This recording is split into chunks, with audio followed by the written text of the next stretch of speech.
And we're back. All right. Thank you all for that fantabulous discussion. Now it's time for reporting back. All right. Who wants to go first? I'm not going to call on group number one because that's unkind.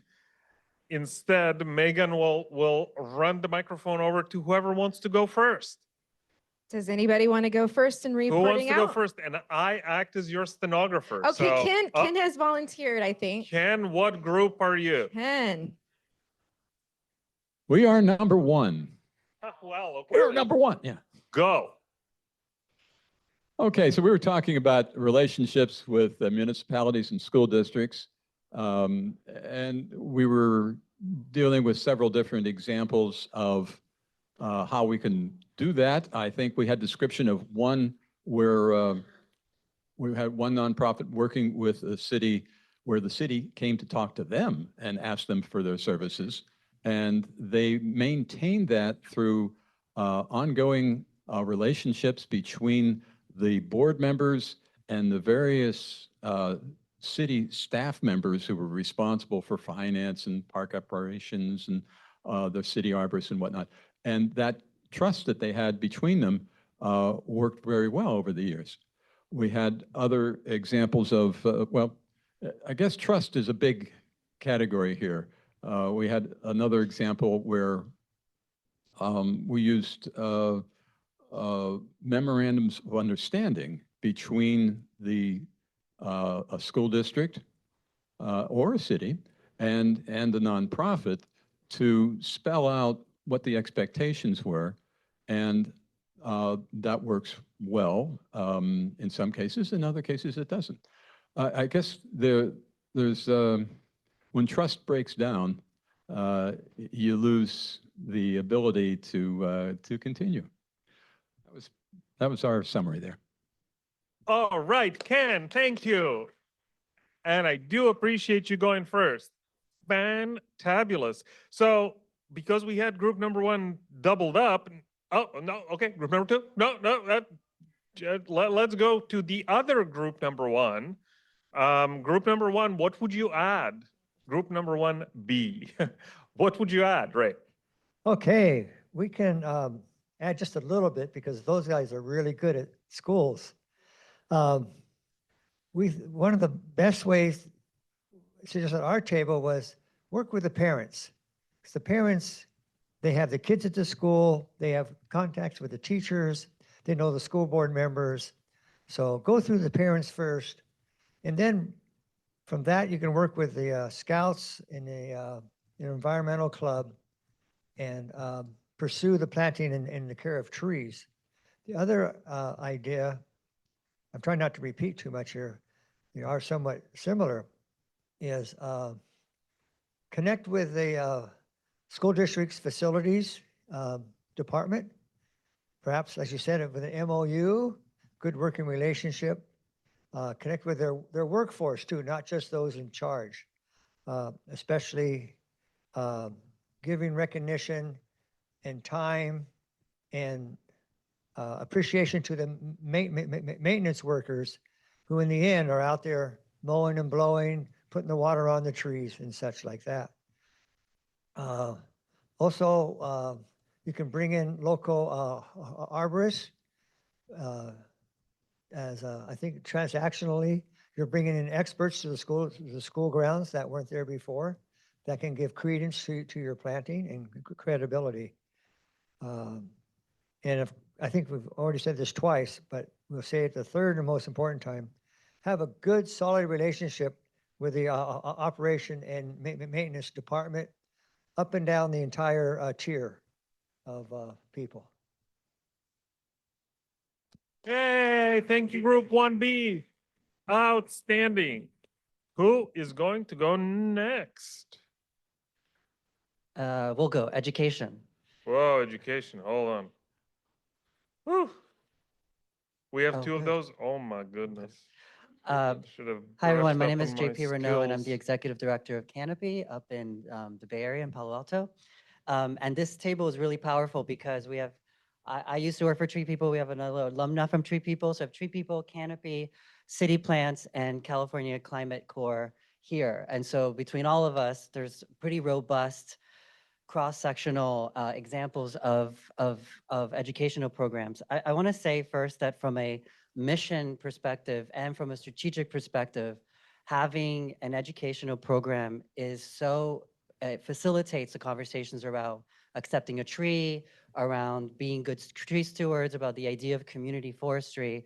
Having educational, having a program within a nonprofit like ours, be able to go into schools and talk about the importance of trees, where you start at a young age. Those youth go home and talk about it and spread the knowledge, spread the gospel, as I like to say.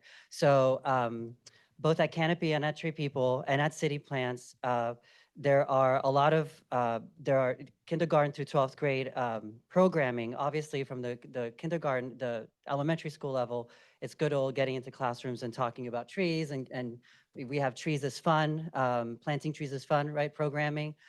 We tie at Canopy and others, any green schoolyards comes with an educational component to even planting a tree at a school. So that's always the most important and fundamental thing. But at the high school level, everyone at this table has a version of what can be called like an internship program. Canopy is called Teen Urban Foresters. City Plants is Tree Ambassadors, you would say, where it's the idea that it's a paid internship, which is super important for some of these communities that we really want to tap into. The Teen Urban Foresters program at Canopy has 20 cohorts, and they have to reapply every semester, but the retention rate is so high that we have the same 20 until they graduate out of high school.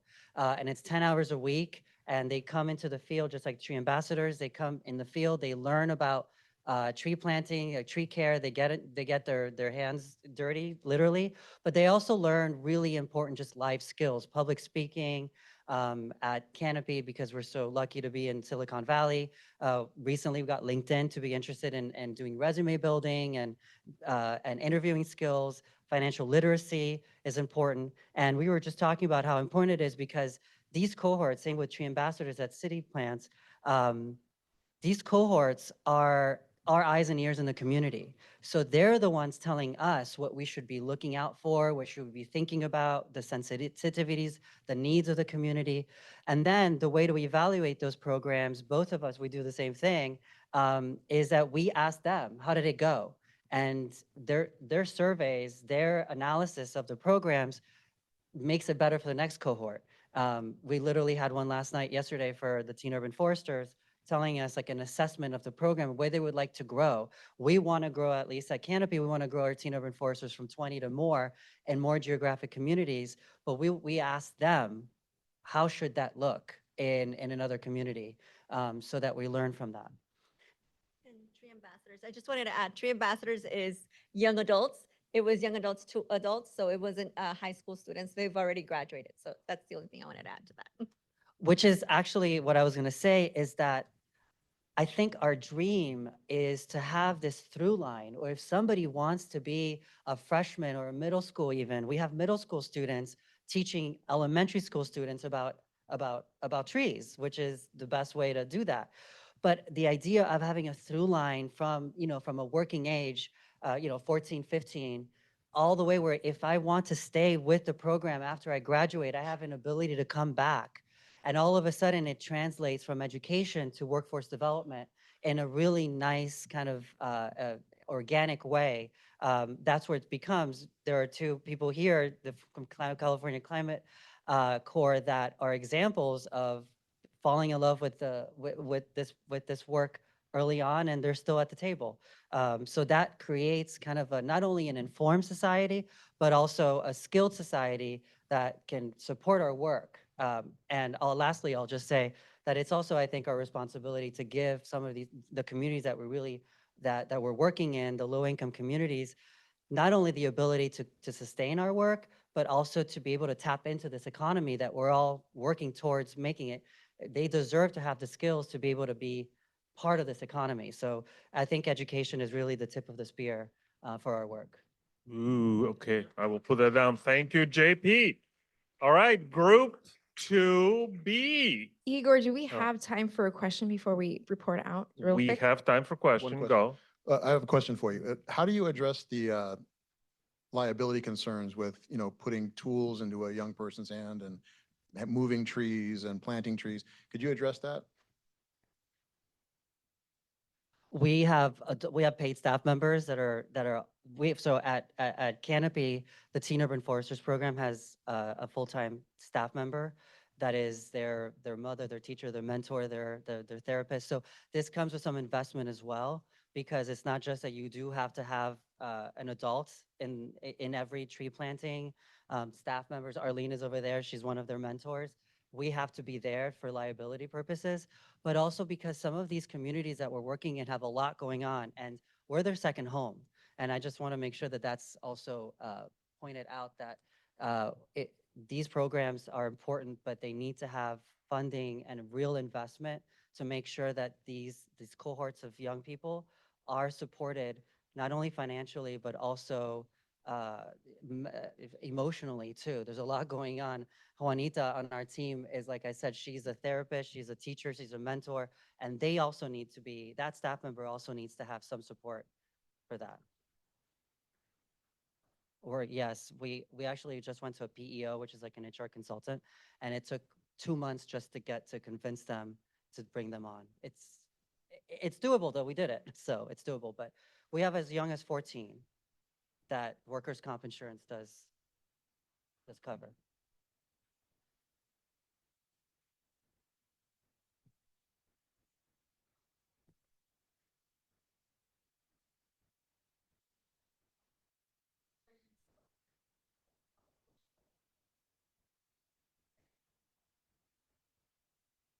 Thank you. All right, group two. 2B, what would you like to add? Hi there, I'm Carrie. I'm with Sustainable Claremont, and that was very thorough. So I'll just echo that we talked about that you want to have different models for all the various groups. So you really want to tailor to each group, whether it's children or the basics, or young adults tend to like a group element and focusing on their purpose. And for adults, more hands-on, and that safety is an important thing to address as well. And you really want to know your audience, and also focusing on surveys as well for feedback. Surveys for feedback. Well, thank you very much, Thank group 2B. Appreciate your input. Thank you. Yay, group 2 and 2B. All right, who's next? Who would like to go next? Anybody? Oh, come on, group 3. Okay, okay. All right, it's got to be group 3. We're going group 3. Group 3. Here we go. Tree survival, tree care and watering models. Yeah, we're addressing tree survival, watering, and tree care, and our table had a variety of organizations represented, including Council for Watershed Health and others. So one of the ideas, and by the way, these are not necessarily applicable in all situations, but in certain situations, one of the great ideas that was brought up was using rain barrels, like a 50-gallon rain barrel that you would fill up and use in the summertime, using a battery operated timer and then a little drip irrigation system to the trees. And this is being currently used now as we speak. And well, we'll be in the summer, I guess. Of course, there may be situations where, because of maybe vandalism or theft, you couldn't do that, but in many situations you could. That was an idea. Also, the tried and true approach of putting a big water tank on the back of a pickup truck and having paid staff, go around and make sure your trees are watered using the old tank on the back of the pickup truck approach. And maybe the key there is that this should be a paid job, like not just something that you allocate to a volunteer, although volunteers are great and have a role, but watering is a real thing, and you have to know what you're doing and know how to operate a truck safely. And and use a tank, a tank of water. I mean, if you guys probably all know, a gallon of water weighs 8 pounds. That's a lot of weight if you have like a 300-gallon tank on the back of your truck. So you need people who know what they're doing. There's another version of that that was discussed, which is a water bladder, not a water tank, but a bladder. That could be used as well as an alternative. And then specifically, eventually, hopefully, we'll all be using either hybrid trucks or all electric trucks in the near future. Because as anyone in this room probably knows, if you do water and use trucks, they're gross polluters. I mean, my crew included, we're using Ford F-250s, F-450s. We just got rid of our diesel fleet. We had to, but you know, even the regular gas-powered trucks are polluting quite a bit. And so hopefully they'll have affordable hybrid trucks or eventually all electric trucks that we'll all be using. And maybe we should be hitting up these big companies like Tesla and see if they'll donate their trucks to us, or Rivian. Okay. Okay, then there was also like the stormwater people, the watershed health people were thinking also in some situations, interventions like curb cuts. You could do a curb cut that would direct water when it rains into a tree well. Of course, this, once again, is not necessarily something you would do all the time and everywhere, but certainly taking advantage of what little rainfall we get is a smart idea, and directing it towards our trees for to irrigate them that way. And then one of our people here at our table works specifically in school greening, and of course having programs where the students themselves are involved with the watering of the tree. That is a really great idea where the students would be trained, and this is piggybacking off of the educational component as well, that there should be curriculum in every school, teaching young students, school students about a whole range of environmental educational topics, and using the tree outside their classroom or whatever as a great opportunity to actually take an action and water that tree. And then our community engagement manager, who you saw earlier, Luis, of course, wanted to speak on the community engagement part of it, which is when we plant trees, the engagement should be from beginning, middle, and end of the process, not just after you plant the tree. That's not when you start the conversation. It should be engaging the people before they receive a tree, during the process, and then afterwards in the long-term follow-up for taking care of that tree. And one way that we're thinking of doing that is including, instead of giving cash rebates, which is something that's also a good idea and that's being introduced here through the Metropolitan Water District, but also maybe just providing a little watering kit for every resident that, for example, if they adopt a tree for their yard or a street tree in front of their property, many of our residents are the people that we're working with in communities that we're working in. They don't even have a Home Depot within, a reasonable distance of where they live. So give them a 5-gallon bucket, give them a pair of gloves in that bucket. And of course, instructions on how to properly care for the tree. Give them maybe even a little pair of hand pruners, a little tree care kit that they would receive, like, not like swag, but more as something that's functional and usable that would help them in helping to take care of the tree. And those were our ideas. Outstanding group number 3. Thank you. All right. From one fun topic, water, to another, money. Oh, money. Let's go to Yeah, money. sorry. So here we got, yeah, no, wait a minute. That's right. Number 4, money, in-kind donations, and fundraising. Go. All right, I'm Jill. I'm with the Roseville Urban Forest Foundation, and we were talking about in-kind donations and fundraising. So it looks like most people are requiring or getting a lot of their funds from grants, different corporate events, city city funding. And then we were just talking about some of the things that we kind of do or looking for. Simple things like memberships. I know for Rough, we use a like our membership starts very low, so anyone can like do it. It's like $35 for the first level, and then goes up to I think 100 for the family, like a family donation. These work, usually you get a person once and they may not keep donating, but you have them hooked and they're coming to events. We also usually give something like a t-shirt or hat or some sort of swag with that. Another one would be the big events. K-Town is lucky they get to do like golf tournaments and carnivals.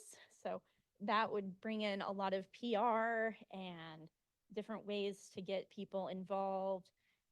With a big event, you can kind of get a different set of people as well. Golf tournaments are not bringing in the same people as a carnival.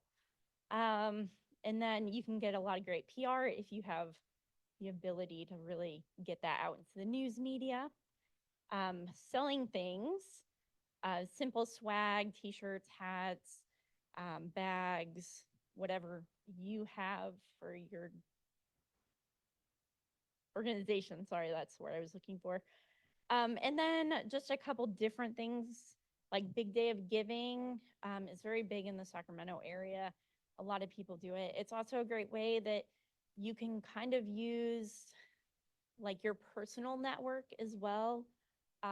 In Rough, we send our letters out to say everyone that we know, and we get donations from across the country for a Big Day of Giving. And it's not a huge amount, but we're a smaller organization, so we don't typically have as large of a budget.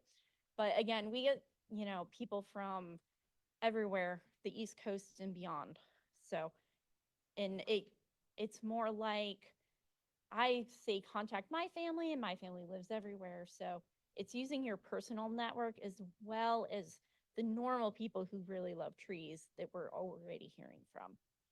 And then request letters at holiday times, things like that. We have kind of like people who volunteered a lot or people who have used our services. So that is a good time to kind of say, hey, everybody, remember this? And you can end up getting some donations from there.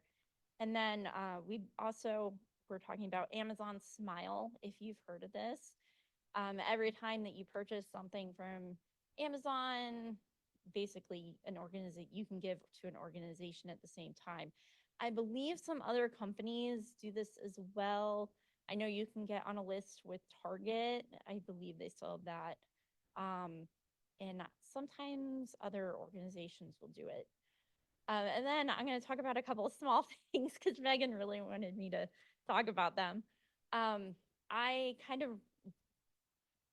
done a lot of fundraising for a lot of different things.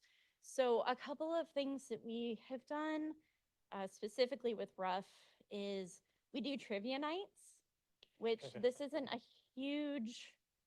bringing in thousands of dollars, but it's bringing in, you know, $500 to $1,000. We work with a brewery in the area, and we end up selling tickets, and we work with their trivia night person. We did tree trivia last time. I believe we've done like California resources and natural topics. But it not only does it get the people that like something fun to do, but it brings in people that don't know what we do because they do trivia night every week. Most bars and things like that, they do it all the time. So it also kind of helps other people see it because they're like, oh, a trivia night, I want to do that. And at least with the brewery we work with, they also give us a donation of profits from the night because it's on a Tuesday normally, otherwise they'd be slow. So they like to do that. And then we also do a paint night. So that is, we have an artist that we work with, and she has different paintings that she does, and she basically runs through it. And the people who come, we sell tickets. Again, it's not the biggest fundraiser. I'm sure you could have a much bigger one than we do. We have like 20 to 30 people come. But you could have whatever. We paint trees. We've done Halloween scenes because we always do ours in the fall. And it's just a fun night. Gets us out of just planting trees. It's something else we do creatively. And yeah, that was what we came up with. All right, group number 4, paint night. Wow. All right. Yeah, trees, absolutely. Okay, how about community part? And I know 5 and 6 are Community? reversed, so who wants to go first? All right, so it says, let's go with community partnerships. There's so many people at that table. There were so many partnerships. All right. Hi, everybody. I'm Wanda.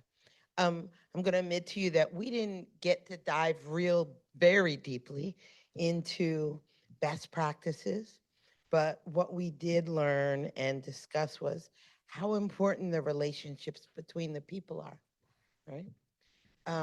If you have a relationship prior to trying to do something together, right, then you have a place to start. And sometimes that can be about conflict and facilitation, but bringing everybody to the table. I will say that just last week, I worked with Oakland Unified School District. And I don't know how much you all know about Oakland Unified School District, but you want to talk about broken systems, it would be all of that, right? But I know personally in my phone, all of the individuals who do the work, the superintendents, their chief of staff, the buildings and grounds folks, all of those folks. And I know that everybody's got great intentions. So if we lean into the relationships that we have with those individuals, then we can work on behalf of everyone's best intentions to get the job done. And often doing it in schools or around people or around disenfranchised communities also reaches to people's hearts, right? And when you're tapping into people's hearts, they really want to do good work. The meeting I had with OUSD just last week, I scored and was able to actually, so it was with all the big level district people. How did the school board member not know the woman that was in charge of their school and garden programs and environmental education? But they got to meet each other at this table. And we've got the assistant superintendent for buildings and grounds. And then here comes Tiffany, the grounds worker that does the actual weed whacking, right? And we invited Tiffany to the table. And I will tell you just really quickly, like, Tiffany, what do you want the people to know from you, from the ground? She's like, please stop asking me to hedge all these native species plants. I spend all of my time making hedges, and I'm doing it when they're in bloom. And we are weakening plants. We are burning time. We are not modeling proper environmental stewardship for our students, right? And it's those kinds of conversations that make a difference. So bringing folks to the table, including everybody in those conversations, and finding where the alignment works so that it's a win-win for everybody at the table. The last thing I will say, Oakland Unified School District applied for an IRA grant. It didn't get the grant. Common Vision, as a subcontractor in the city of Oakland, did get an $8 million grant from the IRA or from that grant. And they asked us to plant trees on school grounds and in residential places. Well, da-da, the superintendent's like, wait, you've got the money that we didn't get for the trees to be planted in our schools? Voila, now they want to work and be responsible partners, right? And I'm okay with that, because guess what? I want to plant trees. And like everyone has said, when you're doing it in schools, when you're doing it as education, and you're really developing environmental stewards, now you've got something that sticks. Kindergartners given a tree to celebrate starting school that they can watch grow in their family home, that they learn how to prune at school and in there.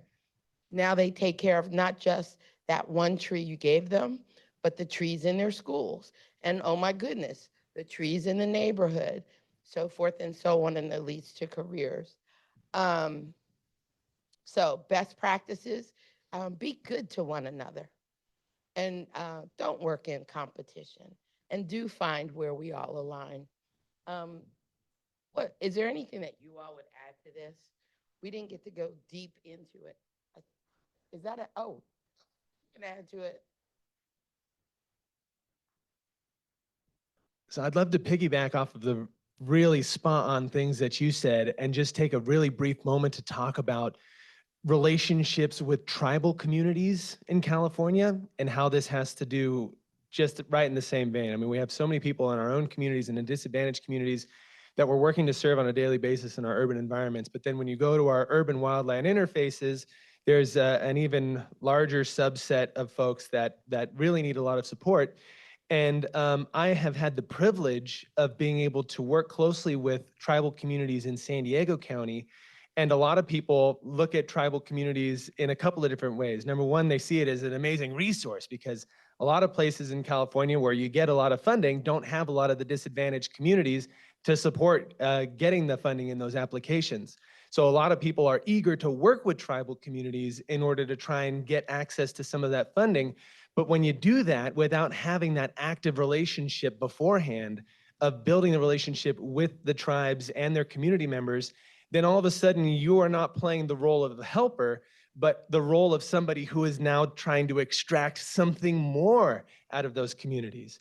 And so I would like, if we have any tribal community members with us today, I would love for them to be able to talk about it too. But I can also say that in my experience, going there and figuring out what you can do to give before you receive anything and be able to put in your time and put in the effort and show your face and build that relationship will take you leaps and bounds in the right direction towards building that community and then building those relationships in a way that you can then develop collaborative efforts and be able to grow things together.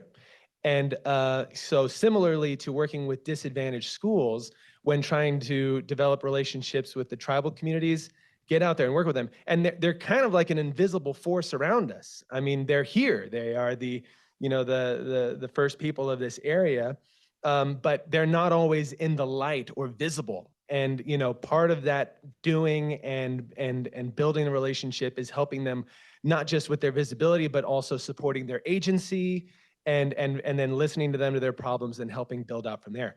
So I think when it comes to the question of this, if anybody's curious about how they can get involved with their tribal communities, number one is just to figure out which ones are in your area.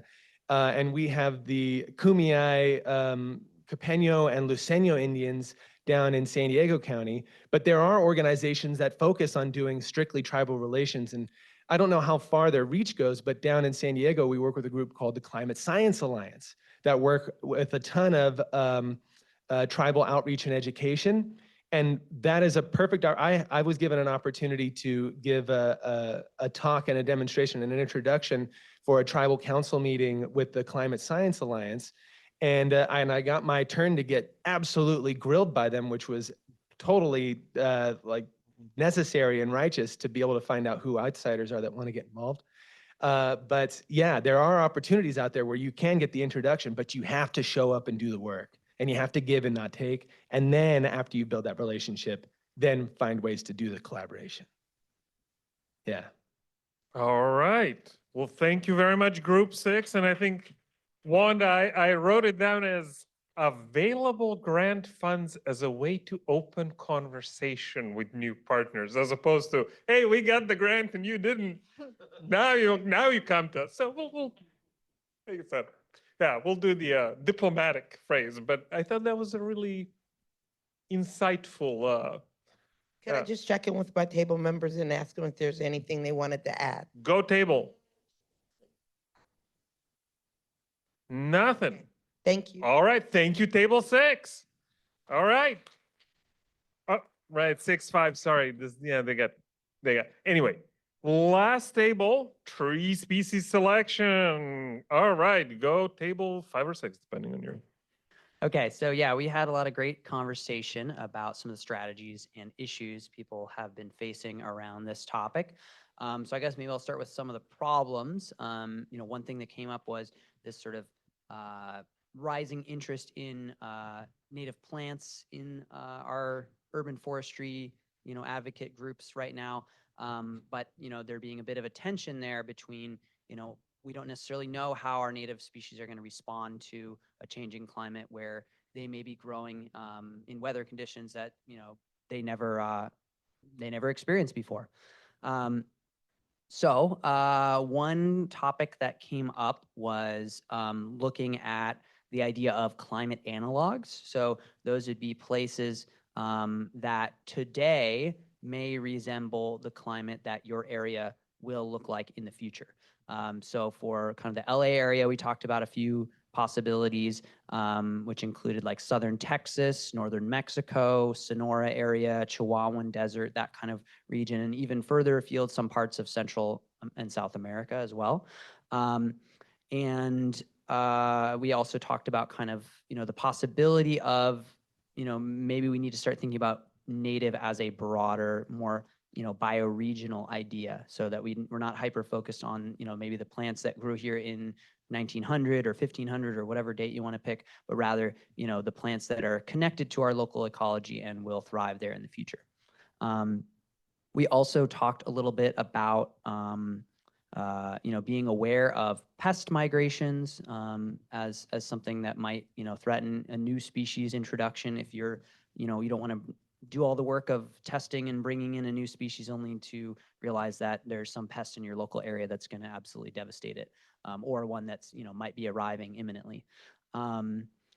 Let's see. We also talked about how your you need to consider your local site in how that interacts with the future climate, because a lot of us know that the urban area is already a distinct climate from what might have been there historically, even ignoring climate change, right? We're have that urban heat island effect. And so, you might need to go a little bit warmer than you otherwise would just because of that factor. We talked about some resources. Matt Ritter has been working with Devil Mountain Nursery. I guess they've developed a list of species for California's future climate, which is interesting. I haven't found it yet, but I'm going to go look for that.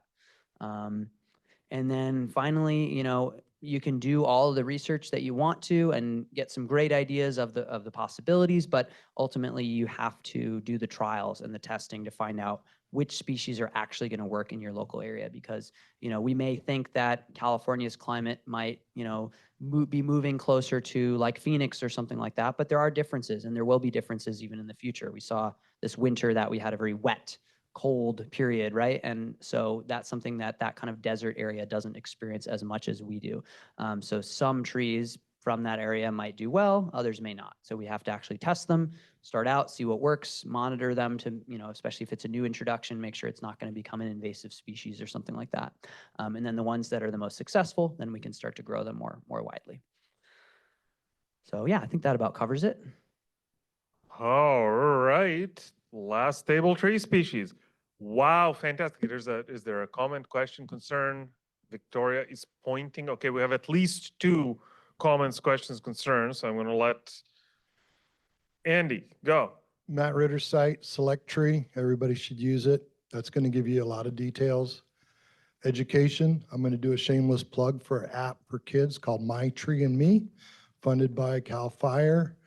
And one other thought on watering. 3 more suggestions: mulch, mulch, and more mulch. Just keep it away from the trunk of the tree. That's all. Thank you, Andy. We had one more question, concern, comment? Yes, please, go. Really quick, I just want to make sure that people understand that because certain trees might be native, they're not necessarily the best, again, to the changing climates we're currently encountering. But when you look at the trees that are native to your area, and you can identify, like in our area, Ash trees, Modesto ash specifically. It seems like they're all just falling apart. They're breaking, dropping major limbs. They become a nuisance. And people think that, okay, well, ash trees are bad to plant in hot environments. Not necessarily. You have to understand that when these trees are 60 years old at this point, when they were planted, the climate was not as warm as it was or dry as it was right now. A tree planted now, and they've actually found that ash trees in general tolerate the heat better than other species in some cases. So just because the plant you're looking at right now, who's been there for 60 years, is failing, doesn't mean that the exact same species in the exact same spot will do the same. Once something is planted new and it's able to acclimate over time to the changing environment, it will be different than something that was planted 60 years ago that acclimated to that environment and now it's failing. So there's a couple of dynamics we just want to keep in mind, keep thinking about things, take the data in, but kind of analyze based on region, just to kind of look at that. All right. Well, thank you all. Give yourselves a rousing standing ovation. Yeah.